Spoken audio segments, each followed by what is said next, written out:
Merci. La parole est à Madame Virginie Duby-Muller. Monsieur le Président, ma question s'adresse à Monsieur le Premier ministre. Le naufrage moral de votre gouvernement se double d'un naufrage économique et social. Depuis 10 mois, ce sont plus de 1000 chômeurs supplémentaires par jour qui perdent un emploi. Pas une semaine ne s'écoule sans une nouvelle taxe. Taxe sur les retraités, taxe sur le travail et les heures supplémentaires, taxe sur les familles, j'en passe et des meilleurs. S'agissant des comptes publics, vous n'êtes pas au rendez-vous des engagements pris, et pour cause. Le mensonge est aussi au cœur de la crise morale, votre mensonge. Alors, pour maquiller vos forfaits, vous tabliez sur des chiffres de croissance totalement farfelus. Vous nous avez présenté un budget avec une hypothèse de croissance de 0,8%. Et aujourd'hui, un comble, Pierre Moscovici reconnaît que la croissance sera de 0,1% pour 2013. Or, les économistes s'accordent à dire qu'il faut au moins 1,5% de croissance pour créer des emplois. Mais que faites-vous pour enrayer le chômage, relancer notre économie et la compétitivité de nos entreprises? Des dispositifs dérisoires, comme la boîte à outils du président de la République, qui propose des emplois d'avenir coûteux, précaires, qui ne trouvent pas preneurs. Des contrats de génération qui ne seront que des effets d'aubaine. Le crédit d'impôt compétitivité, qui est une usine à gaz pour les PME. C'est donc soigner une hémorragie avec du sparadrap. Cette politique ne peut pas inverser la courbe du chômage. Elle va au contraire mener progressivement l'économie de notre pays à la banqueroute. J'y vois une constante dans votre action. La vérité a été dissimulée.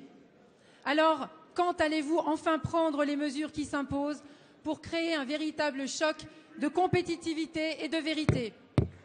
Merci. La parole est à Monsieur Bernard Cazeneuve, ministre chargé du budget.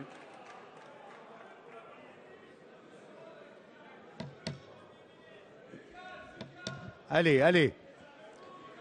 Madame la députée, merci beaucoup pour votre question qui nous renvoie à un sujet très important de préoccupation qui nous rassemble sur tous ces bancs par-delà nos sensibilités politiques, qui est la question des comptes publics.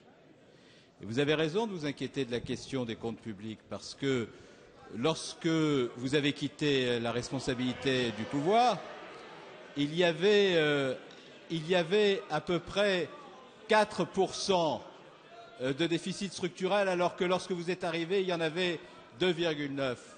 Je voudrais vous donner quelques chiffres concernant l'évolution de la dépense. L'évolution de la dépense entre 2002 et 2007, elle a été de 2,3%. Entre 2007 et 2012, elle a été de 1,3%. Depuis que nous sommes en situation de responsabilité, elle est de 0,5%. Et depuis de très nombreuses années, pour la première fois depuis de très nombreuses années, nous voyons la dépense de l'État diminuer. Elle a diminué de 300 millions d'euros en 2012 et elle diminuera au cours de la prochaine année de 1,5 milliard. Vous avez raison aussi de vous inquiéter du niveau de la dette et vous avez d'autant plus raison de vous inquiéter du niveau de la dette que sous le quinquennat de Nicolas Sarkozy, elle a pris 25 points de PIB. Vous avez raison de vous inquiéter du niveau de la dette parce que lorsque vous étiez en situation de responsabilité, elle a doublé. Et pas une fois au cours du précédent quinquennat, votre gouvernement n'a réussi, le gouvernement que vous souteniez, à diminuer le déficit structurel.